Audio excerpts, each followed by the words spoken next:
Hi guys, you're welcome back to this step-by-step guide on how you can complete the almost last quest on PAWS. There's a new task on PAWS called the almost last quest. I'm going to show you guys how you can do it. So many persons have been finding it confusing on how to actually complete this. I'm going to show you guys in a few seconds. Just make sure you follow me to the end of this video to get it all. And also, if this video is helpful to you, please consider liking, subscribing, and leaving a comment. So guys, let's get started. The first step is to tap on where you can see N. So let me tap on the N section right away. Let me tap on it.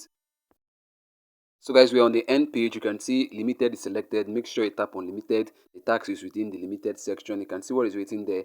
Almost last quest. So we are almost getting to the end of this PAWS mining. This is what that means. So guys can see what's written there. You can see the symbol right there. The symbol is the symbol of a palm. You can see it right there. So to complete this task, what you simply have to do is to place your palm on the front side of your phone, on the front screen. You have to place your hand on it. That's how you can be able to complete this task. That symbol, that's what it tells you. You can see the eye there. So you have to place your hand and make sure your hand covers your screen. So guys, let me do it right away. Let me do it right away. I've placed my palm.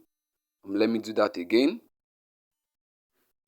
Wow guys, can see now the claim button is now showing, it's not clickable. So what I'll do now is to tap on claim to claim it. So guys, this is how you can do it. Just keep placing your hand at the front of your screen. You can allow your hand to touch your camera if you want. And also guys, while you're placing your palm on the front of your phone, make sure you're still remaining in this end page, in this task page. Don't allow your hand to tap on any of the section down there below, the home page, the friends section. Don't allow your hand to tap on it, or don't allow your hand to tap on the check the footprint map at the top. Just place your hand there and let your palm still remain on this page. You're going to see that the claim button will become clickable. It will appear. So guys, now that being said, now let me go ahead now to tap on claim. Let me tap on it. So guys, now you can see I've claimed it. I've claimed the 5,000 PAWS. You can see it has been ticked good. So guys, now this is how you can be able to do this almost last quest on the PAWS start section. Now I've come to the end of this video. See you in the next upload. Bye bye. Peace.